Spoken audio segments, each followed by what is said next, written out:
Welcome to the Extra Mile podcast for bar exam takers.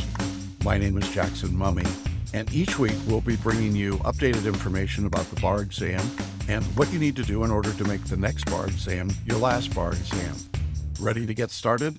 Let's jump to it. Welcome. It is the last day of January 31st. Oh my gosh, that's so crazy. And we are here today, and we're about 28 days, I think, until the bar exam. And I have Tracey here and Amanda here. Tracey, how you doing? Doing good. Working with students on private coaching and going to have my group coaching session tomorrow. I hope some of you appear for that. And we are already getting ready for boot camp this Yeah, we're spring. So, yeah. definitely going to talk about boot camp. That's exciting and good stuff. Amanda, we've got you here this week. Thanks. Good to see you. Hello, good to see everyone. Yeah, it's weird, isn't it? That we're in January, but we're 28 days to the exam. Yeah, with the students that I'm meeting with my group coaching calls, it's definitely feeling real, but I love that we're seeing so much progress now. This is actually a really exciting time because it's where some people start to feel like I'm ready for to Mhm. take the exam. I just want it to be here, and they do still have so much time to make progress, but there's a lot of aha moments happening and a lot of students like helping each other get to those moments. So it's definitely also a really rewarding time. Yeah, absolutely. I want to talk about boot camp. We are doing a live 2-day boot camp here in Denver on April 26th and 27th. It's a Friday, Saturday. And what really excites me about this particular boot camp is that we're going to have more coaches than we've ever had at boot camp ever in the 10 years or so that I've been doing boot camp. I'll be there, of course. June will be there, of course. Tracey will be there. Amanda will be there. Brianna will be there. That'd be huge. Actually, some of us are wondering if Brianna and Amanda are the same person, so we're going to get to find out. We'll see them together in the same room. I don't know. I've never seen them together, so I had my doubts, but they tell me they're different. In any event, what's great for you as a participant in this boot camp is that you're going to have an incredible opportunity to get personal attention. With this many coaches, we're still keeping the size of boot camp small. Now, I also want to let you know we've got people already registered for boot camp. It is starting to fill up, and it's done on an application basis. You need to fill out a short application form and submit a refundable $100 deposit, which is credited towards your boot camp tuition. But we want to be careful about how many people we bring in. And we also want to make sure that we're getting the right mix of people, because we've learned that we need people with a particular mindset and attitude to join us. It gets more out of the experience. This will be, I think, an incredible opportunity. You'll be able to work with Amanda and Brianna and June and Tracey. And yeah, I'll be there too. And we're really looking forward to this. The people that come to boot camp pass the bar exam. That's the best way I can put it for you. The list just goes on and on. It gets longer and longer. And there's a lot to be gained from boot camp. There's the experience, not only with the coaches, but there is the interaction between participants. We bring in some past students to talk about their experience. There's a lot that's going on, and it's a terrific experience. I know, Amanda, you got to come to your first boot camp this last year. What was it like for you as a coach? I feel like I learned a lot too, which I think it shows that we are all always learning and growing as coaches, not only about things like photo reading, so I can relate to our photo reading bar examiners better, but I think also just about teaching and becoming a better coach. I also got to experience the energy, the invigoration that you get of having a team of people, not just coaches, but your peers taking the exam.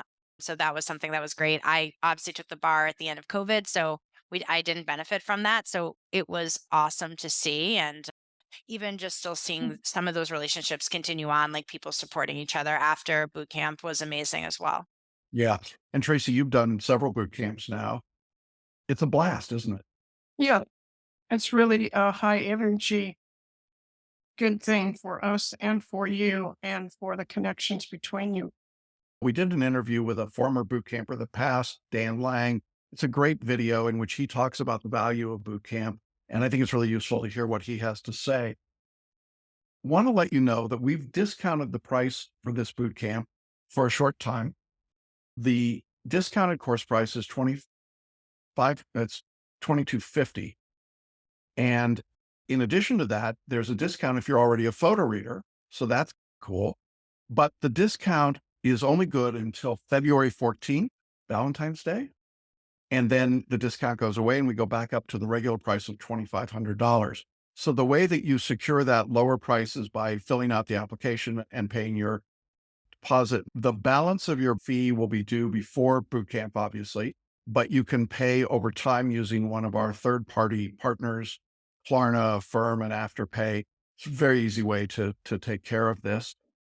We've got a variety of hotels here in the Denver area at different price points. It's relatively less expensive to come into Denver at that time of the year to fly in. And there's plenty of airlines that service us here. And some of you obviously could even drive. So we would love to see you in Denver. We would strongly encourage, if you're taking the bar exam in July of 2024 or in February of 2025, this is a great opportunity to come and get the resources and help that you need. If you're a photo reader already, you get the discount, as I said. If you're not a photo reader, we'll include photo reading for you, and you will learn how to do it, as Amanda was saying, in a few hours. Brianna is a photo reader, so that's always fun. I'll have another photo reader there to help me as we're talking about it. We're going to talk about mind mapping. Tracy's going to do some work on that. And June will be doing her mindset coaching. There's just so many things going on that we think it's going to be a great experience for all of you. So please make sure that you join us and that you get in. As I say, students are already registered and we don't want you to miss it. All right, we're going to handle some student questions. We don't have a lot, which tells me that people are dug in, they're doing their work, and they don't need a lot of support right now. They're just working through it. But Amanda's going to take Tracy's slot today, and she's going to do a meditation. I'm anxious to see what this is about. And then I recorded a video this week about the superego. And I don't often do this, but I really think this is a good video. And I'm going to play it because I think it's important enough for you to hear it.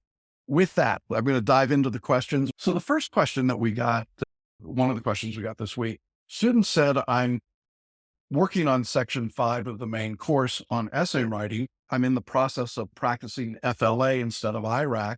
That's a switch for most people, and it takes a little bit of adjustment, certainly, to get used to that. But this student is a photo reader. And what they said is, I haven't done my photo reading yet. And when should I get into the photo reading? When should I be doing it? And I want to address this. Photo reading takes an hour a day for 8 days. That's all. And you don't have to stop your studies to learn photo reading. You do it concurrently with your regular bar studies. I would have preferred that this student be doing their photo reading all the way through, but where they are right now, they should begin their photo reading with an hour a day and then jump into their studies in torts. And by working concurrently, by about the 4th lesson in photo reading, they should be ready to actually do their photo reading in the course. But what I want to emphasize here is that if you're a photo reader, this is the time that you don't give up on it. I had a great conversation with a student yesterday who was a photo reader who said, I don't know, man, I'm not sure it's working. And I hear this all the time from people. It never feels like it's working until it's working. And the biggest mistake that somebody can make is to give up on it when they're on the 1-yard line, if you will, ready to score the touchdown. Don't give up. Stay with it, play with it, and stay with it. You will see the results over these next few weeks.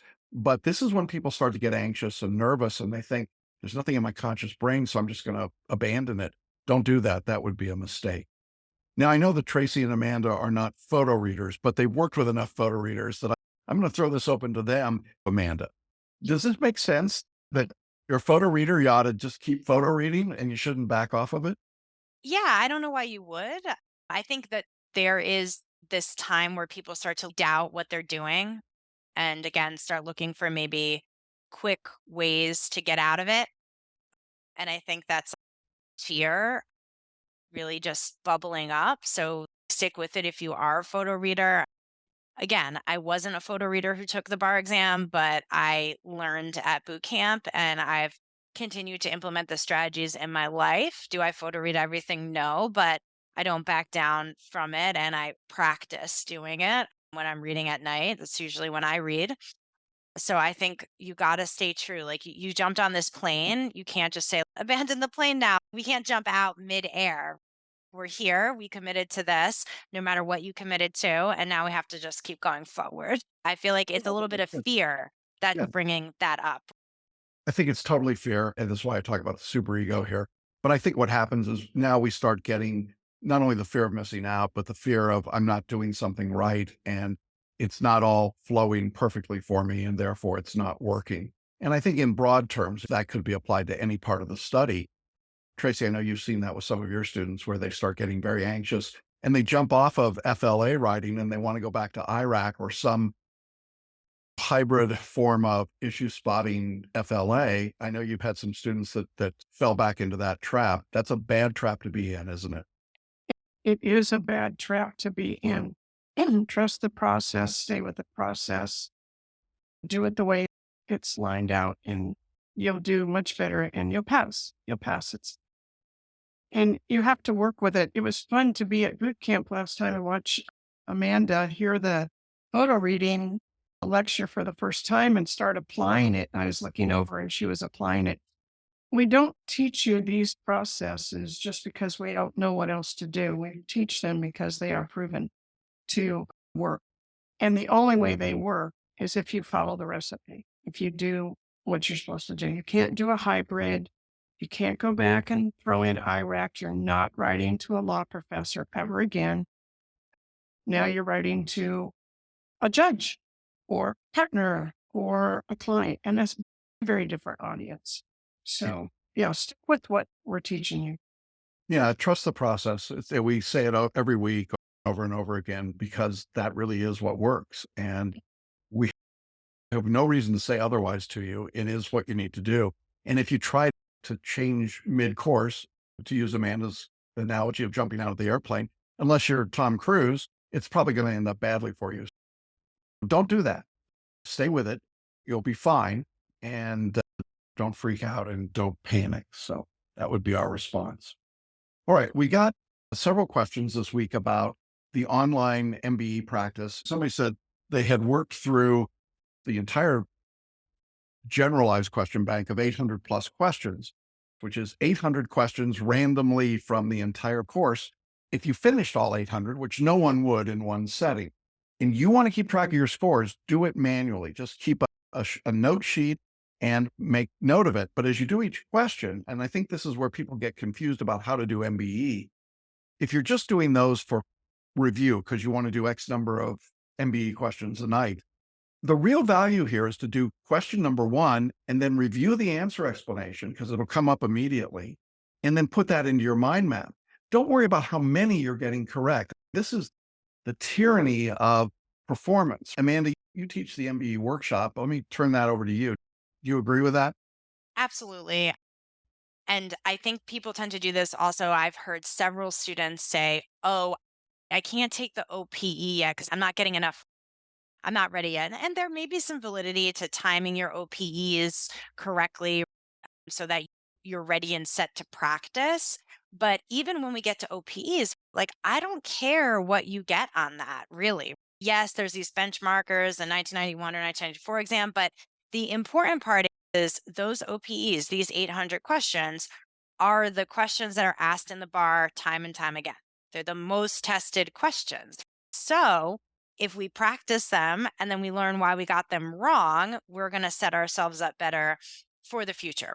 This is all a learning experience. If you got only 40% right on the OPE or whatever, but then you took time to learn that other 60% of the material, wow, how much better would you do? So that's the point of it. It's the measure of the learning you have to go, and we all have to put in that work. When I took the OPE, yes, I did well, but it wasn't like, oh, Amanda, you're set, pack it in. You're going to be in the top 1%. No, that's not what happened. I buckled back down, looked at what I got wrong, did it. And that's why I ended up in the top 1%. But anybody can make those same incremental progresses. So don't get frustrated. You're not getting the questions all right. It's still not about that. It's January 31st. Yes, the exam is imminent, but there is a lot of time to learn the questions you are getting incorrect. Yeah, and it's really funny from this perspective, isn't it, Amanda, that the exam's a long way away from where we sit. It doesn't feel that way to the applicant, but it really is a long way away. That is how I felt too. I can validate feeling like I'm not going to know it. I don't have enough time. It's done. It feels like it's all done, but no, I didn't realize how much I would learn by taking the multiple choice questions, by getting into the OPEs. And so if I could give Amanda 2021 advice, it would say, go ahead, take the OPEs, you're ready. And that's where you're going to learn from. Again, this fear, push it off. I'm not getting enough. I can't do it. And that's just, we have to And believe. yeah, exactly. And I want to be clear. There is a specific test in the course with 810 questions in it. It's the only one of that size.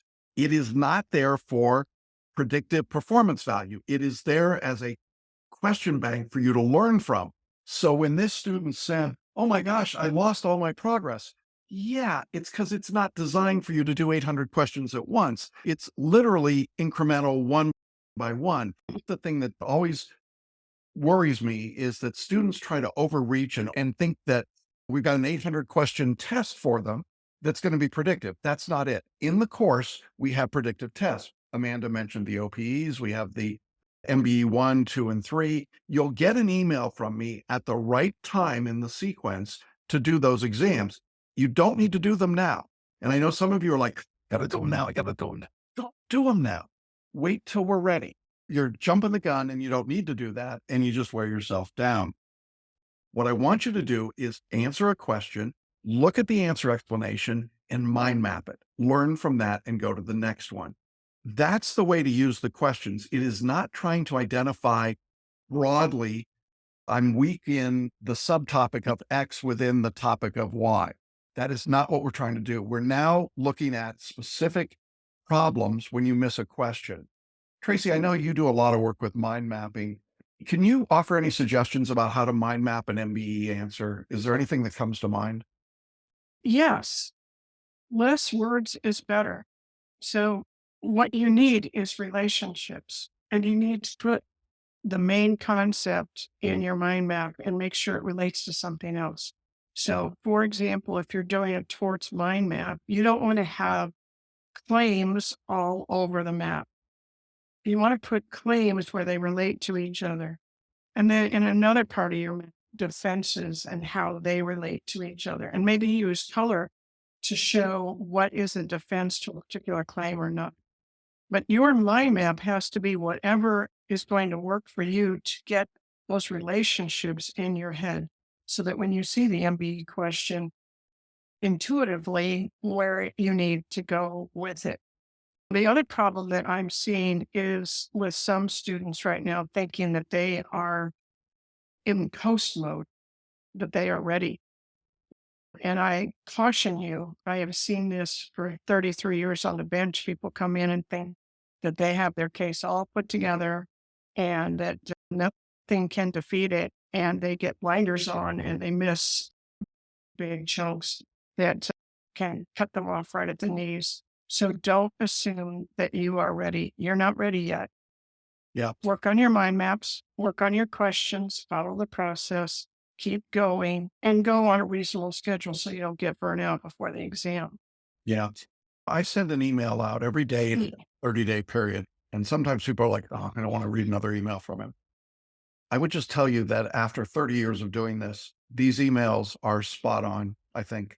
And I think they identify where you should be and what you should be going through. And a lot of times people say, oh my gosh, how did you know you were reading my mind? I've done it enough times. This is my 65th, almost 70th trip around the moon here. And these emails really do speak to where you should be. Don't get ahead of yourself. Don't get ahead of me. Work at the pace that I'm giving you, and I think you're going to be okay. Amanda, you had to read all those emails back in 2021. Were they helpful to you? Yeah, I think so. Keeping you on task, keeping you on pace. Also, like you said, holding back when we don't need to be all the way through the course. If anything, it was like that one little thing that was telling me I still have time. I still have time because I felt like it's February. I needed to know everything by February 1st, which like wasn't true at all. Yeah. People set these arbitrary dates. I will say that the benchmark date to be through with your first pass through all the substantive material is typically February 10th. That's what we're looking for. And along that same line, this is usually when I start getting questions about when are you going to make predictions about the upcoming exam? And there's two replies to that. First, they aren't predictions. They're a preview of the exam because I'm loath to predict. But secondly, I do videos, and the videos will come out around the 10th of February. And you might say, why do you wait so long? I wait so long because I don't want you leaping at what I'm talking about at the expense of something else. So I want you to get through this full review before you start honing in and narrowing down. So again, there's a time frame after this many times through the exam. And I admit I'm a bit of a curmudgeon about this stuff, but I have a spidey sense about timing and when things need to happen. And so I'm just going to ask you to trust me about that. In that same vein, I got a question from a student that said, is there a template for a schedule for me for the last 30 days? And I have a couple of responses there, and I know Tracey and Amanda will have some thoughts. First, if you're really struggling with scheduling, you should do the time management workshop with Brianna. It is absolutely priceless. She will literally work out a daily schedule with you. She'll set up a spreadsheet. It will make a terrific difference if you're having trouble. And I would encourage you to register for her workshop there. But secondly, if you don't want to do that, all you have to do is stay in the course and follow the next assignment and then the next assignment and the next assignment. That is the study guide.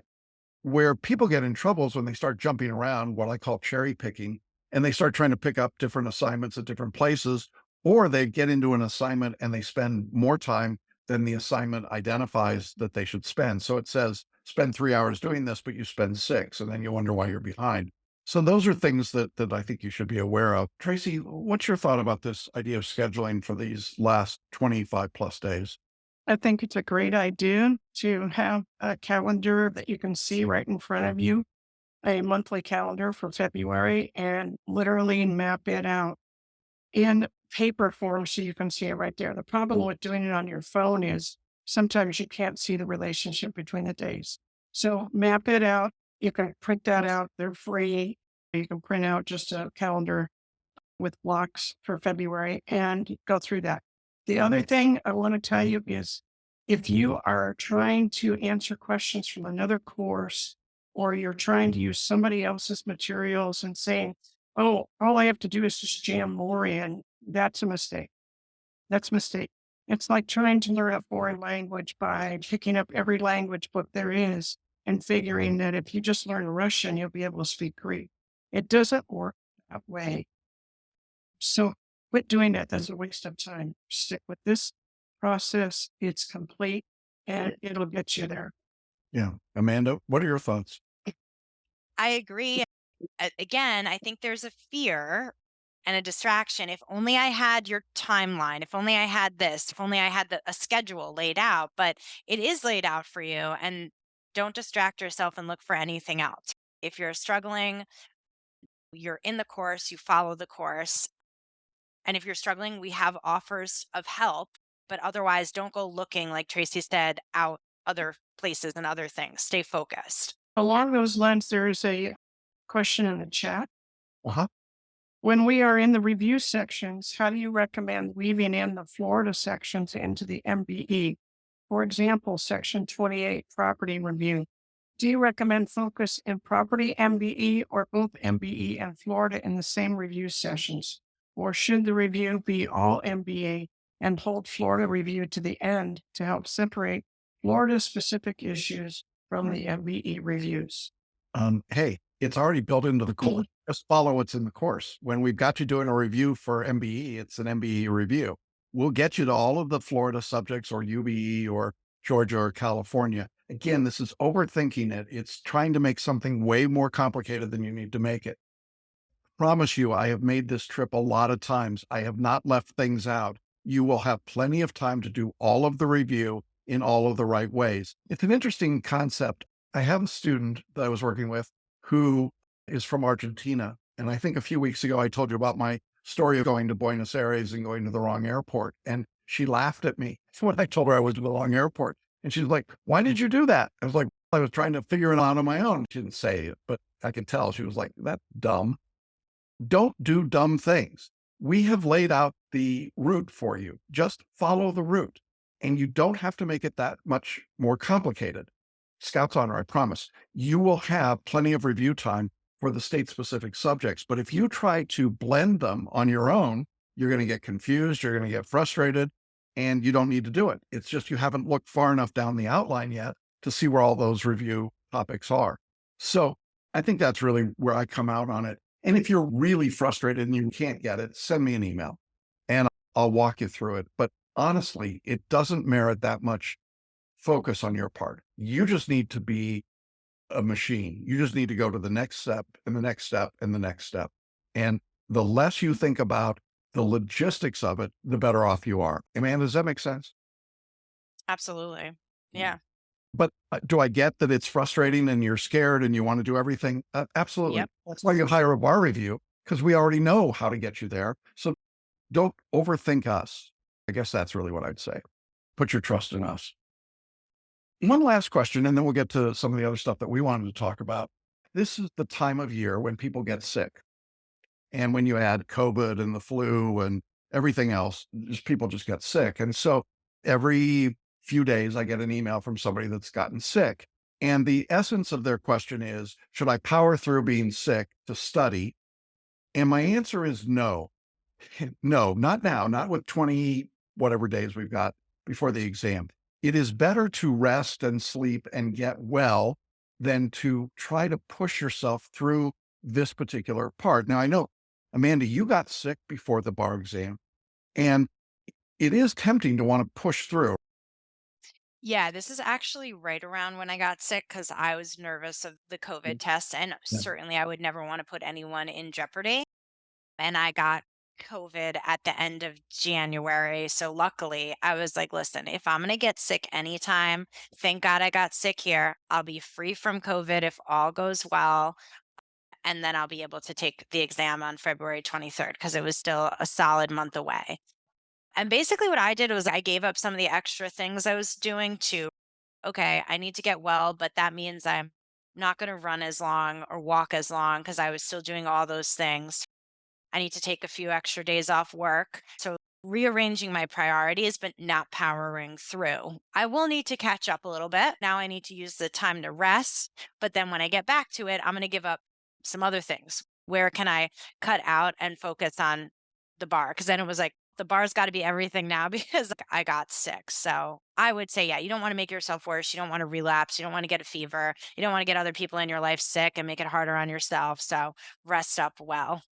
The quality of your study is not good. If you're sick and tired, I just came out of, I think, a lighter case of the flu, and I powered through some of it, but we canceled a Q&A because I just wasn't going to be able to do a good job. Yeah, I think you have to recognize that sometimes it's better to rest than to do a halfway job of your studying. And I know that it feels like the exam is tomorrow, but it's not. You have the capacity, as Amanda says, right now. If you're sick right now as you're listening to us, take the time to rest.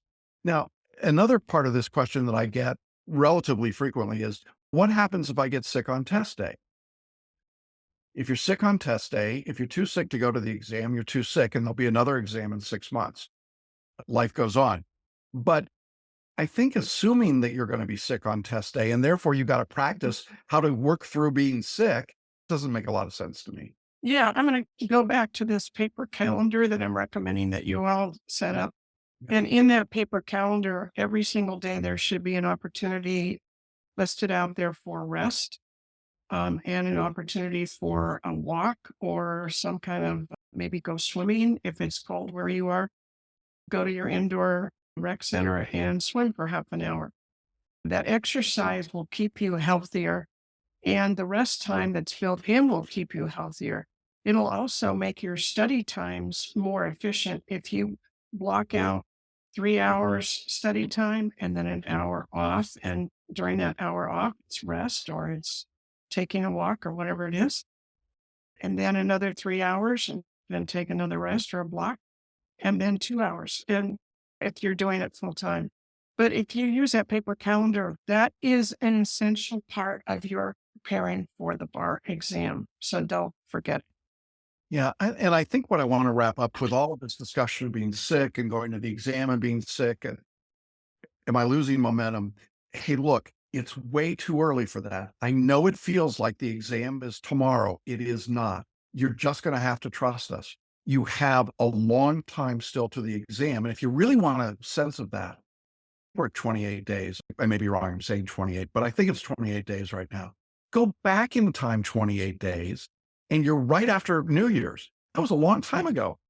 It was a long time ago. And think about how much you've accomplished in these 28 days. You still have 28 days in front of you. And I think what happens is we start acting as though the exam is tomorrow, literally, when it's not. And so if you've been studying and working, don't worry about losing momentum or worrying about, oh, I'm getting behind. That is a complete relative term. You're only behind based on where you thought you should be. You're not behind if you still have 28 days to go. And if you're watching my emails, I'm giving you benchmarks. So use those and don't get freaked out. So anyway, it's better to get well now and then be ready for the exam. All right. So those are some of the questions we got. They were great questions. Thank you all for those. Amanda, let me turn it over to you. I know you've got something you want to share about a meditation, and I'm anxious to hear this. We don't often get you in the Judge Dawson spot here. So let's see what you got. Yeah. So I'm not going to lead a meditation, but I'll leave you with some meditative thoughts from me because meditation is something that I do practice. And honestly, I think a lot of that, the self work of that, it was there for a while. But when I was listening to this meditation, I thought of you all a lot, like our bar takers, and also of CBR and how it was wonderful that I was part of a course where I actually came out a better person. I got skills and I practice skills that I learn every day. One of those skills is calming the chaos and also looking at myself, looking where am I leaning into fear? Where am I letting fear take over my life? And then accomplishing something that I didn't know was possible, maybe initially didn't believe was possible, or thought I needed to do another way. So the meditation just really brought me to where you all are. And it was about giving 100% and being the best version of yourself. But it didn't stop there. I bet all of you can think of a time, even if you start to think of it right now, of a time you gave 100%, a time you were the best version of who you are. Maybe that was when you had your first child, or you had a really difficult conversation with your kid or your partner. Maybe it was when you took the LSAT, when you graduated from law school. Maybe it was when you made your first $1 million, or you got your first paycheck, or you were able to pay rent on your own for the first time. You bought your first house. But in order to get there, you needed to become the best version of yourself. And I think the reason I was thinking about bar study was I had this colleague, this friend, this peer in law school. And I remember when we were studying for the bar, she turned to me and said, Amanda, in order to pass the bar, I really need to become the best version of myself because this mediocre me that I've been using to get through law school is not going to cut it. Made me chuckle because she was being light about it, but she was just also saying that I need to dig deep here. I need to become the best version of myself. But what was so powerful to me about this meditation was it talked about leveling up, and that sometimes in our lives, we're trying to be the best version of ourselves and we're banging our head against the wall because we're like, why am I not getting anywhere? I'm giving 100%. I'm choosing to give 100%. I'm doing all these things. And sometimes that's because we need to learn from that. It's because the best version of yourself is not going to get you where you need to be. You need to become a new version of yourself to realize your dreams and get to where you need to go. For some of you, the bar will be coming, you'll be the best version of yourself, and that will be enough. For others of you, it's going to be a transformative experience where you are going to need to shed bad habits, where you're going to need to shed maladaptive thought practices, the I'm not good enough, the fear. You're going to have to shed all those things about yourself to become a new version of yourself. And it's that version of yourself that's going to get you across the finish line, not this best version of yourself that you keep telling yourself you're putting forward. You need to become a whole new version of yourself to pass the bar. And for me, it really hit me because I have a lot of self-love for myself. And I have been feeling like I am at a point in my life that I am giving my best and I'm not where I need to be. And I realize it's my fear of leveling up. I need to shed some things. There are certain things in my life that I've taken with me, this self has taken with me, that aren't going to get me where I want to go. The best version of myself isn't good enough anymore. I need to be a new version of myself. It was a very freeing thought because even though I can have a lot of self love and I can say, self, you got me to this point. Self, you got me past law school, past the LSAT. I'm in the position to take the bar. I had enough money to sign up. I have enough freedom in my life to sign up. That's a version of yourself got you this far. But I think for others now, you're going to have to shed some things. And it's empowering to say, I can level up. And it's exciting to say, I can be a version of myself that I've never been before. I can choose to be that version of myself. I thought of you all a lot because I had some memories of my friend and being the best version of yourself. And I thought that it helped me. And I've been working through it. I've been working through what does that mean? It's not like I took the meditation and I'm like, now I know what version of myself I want to be. Now I know which things I need to shed that have been holding me back. But as I started to think about what version of myself I need to become to chase what's next in my life, it has helped me do some recognition along the way. So whether it's going to be the best version of your current self that gets you across the line, or you're going to need to level up, don't be afraid. We talked a lot about fear today, and don't be afraid to shed that old version of yourself. He, she, or they was good to you. They got you this far, but it might not be enough to get you across the line. And that's exciting. You get to choose. You get to choose which portions of yourself you take with you into this next step. So while it's not a meditation per se, it's my meditative thought and what I took away from the meditation and just made me think of you all and how excited I am that you can become new versions of yourself. It's still your same at the core, but That's awesome. yeah. I'm so grateful to have people like Amanda and Brianna and Tracy and June, Babka that are on our team. They have such wisdom and they have such compassion and care for you guys as students. So thank you, Amanda. That is a wonderful thought. You're welcome. Tracy and I have been reading a book called Better Days by Neil Allen, and it talks about superego. And you might think, why would they be worried about superego? And the reason is that I think one of the things as coaches that we all see, and it really dovetails with what Amanda was just talking about, is that students tend to self-sabotage. And as we get closer to the exam, that pressure to sabotage becomes even greater. And there is a reason for this sabotage. There is a voice that most of us hear, but bar takers, and particularly repeat bar takers, really hear it loudly. And Tracy came across this book, Better Days, and she thought, I think I'm speaking for her, you can jump in here at any point, Trace. But she thought, this is really a great book to talk about for bar takers. And I know you talked about it a couple of weeks ago, but it's something that we saw and thought we could offer some real constructive suggestions here to people. And I recorded a video this week that I've just put out today. And I think it's an important enough video. It's 9 minutes that I would like to play it. But before I do, Tracy, you want to say anything about this idea? Because really, you're the one that brought this to the front. Only that you stole it from me. Yes, that's Oh, right. totally stole it. No, I think it is so apropos and right now before this exam to identify that voice in your head that's telling you you're not going to be successful and to thank it for protecting you and then ask it to step aside because you have work to do. You have a new version of yourself that you need to get into place. I'm thrilled that you put together this video. I want to see it. And there may be some other aspects of our lives that we can use it in, huh, Jack? Yeah, could be. Okay. All right, let's go ahead and watch it. And I hope that you all find this useful. We're going to explore the role of something called the superego in the lives of repeat board takers. Inspired by the book Better Days by Neil Allen, I want to delve a little bit into the depths of our mind and uncover the real villain that holds us back. It's called the superego, not the bar examiners. It's not any of the other external villains that are there.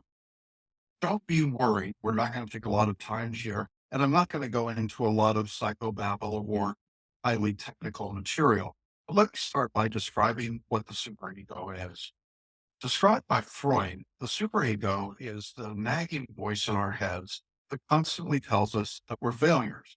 It's the relentless critic that whispers in our ears. It reminds us of our past failures, and it tells us that we're, in this case, incapable of passing bars. In the world of bar takers, the superego takes on an even more malevolent role. It can amplify your doubts and insecurities. It can make you believe that you're stupid, crazy, or unworthy of success. It feeds on your fear of failure, and it taunts you with the possibility of humiliation. But here's the catch. The superego is not a real villain. In fact, it's not really even part of our own brain, but instead it's what's called our insecurities. That's the bad news. The good news is that the superego is a voice that can be silenced if you choose to listen to a different narrative. And that's what I want to talk about today. How do you unravel the power of the superego and learn how to overcome its grip? This is an important, if not critical piece for what you have to do as you prepare for the bars. It's been my experience that if you can challenge the negative self-talk and rewrite your own inner dialogue with the superego, you can prove the superego wrong, and you can have the peace and the quiet and the confidence to do well on the bars.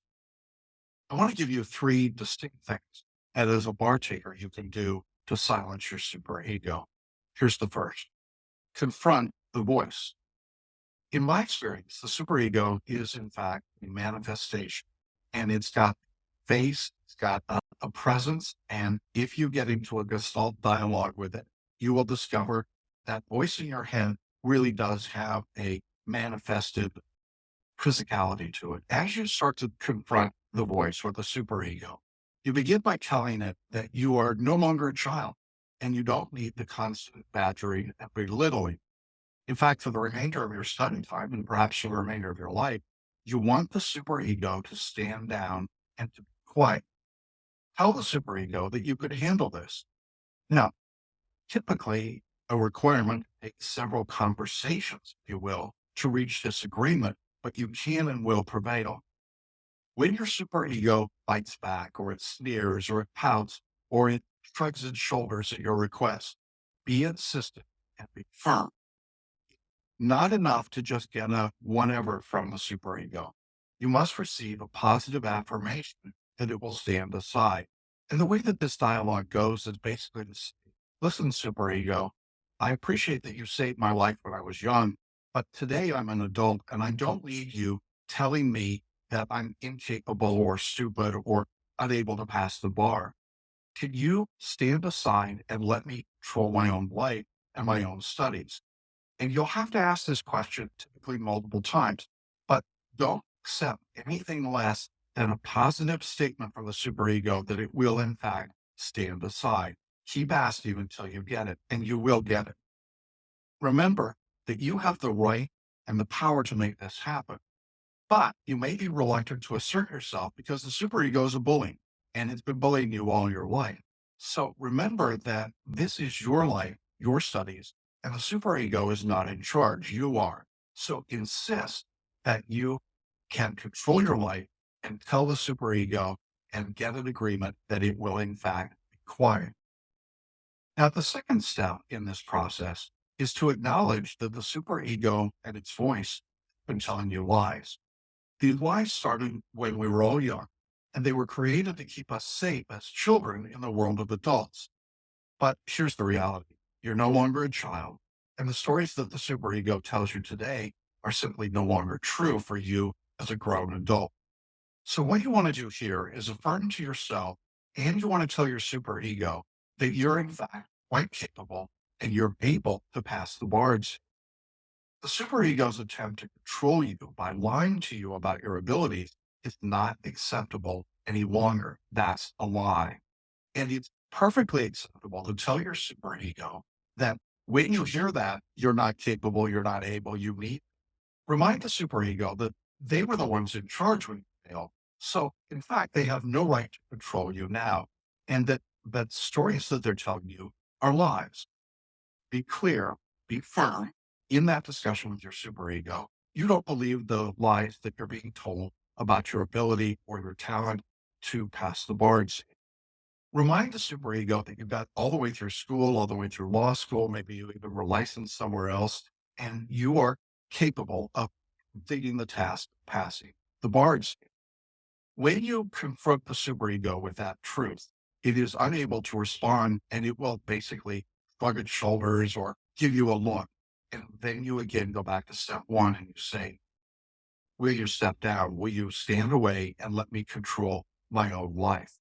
Don't accept anything less than a positive affirmation of that. And don't believe the lies that the superego tells you.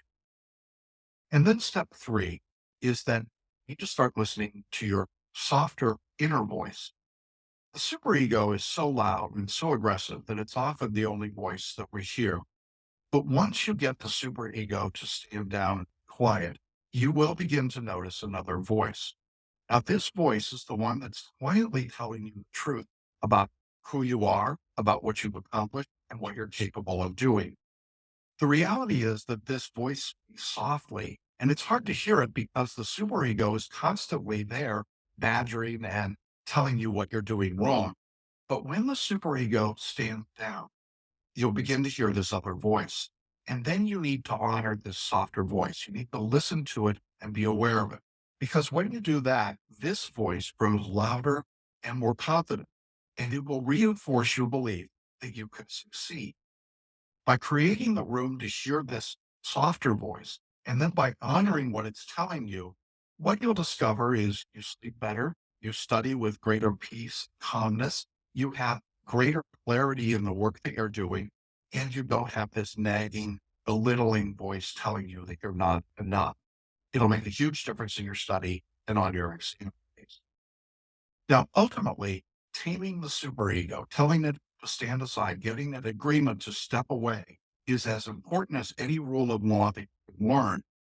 Taking a few minutes every day to clear with your superego that they are no longer in charge of your life, that they are a parasite, and that you are in control is one of the best ways to spend your time leading up to the exam. Make it a daily event in which you have this conversation with your superego until you have completely reached the point at which the superego is no longer talking to you, belittling you, bringing you down, and discouraging.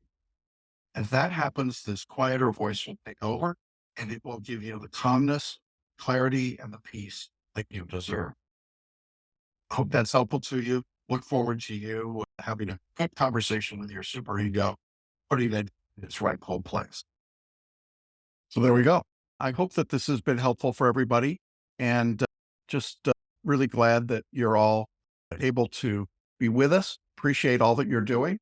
And listen, just be kind to yourselves. I think that's really our message today is be kind to yourselves, trust yourselves, don't get into the fear mode, and don't be afraid. And go have a conversation with your superego.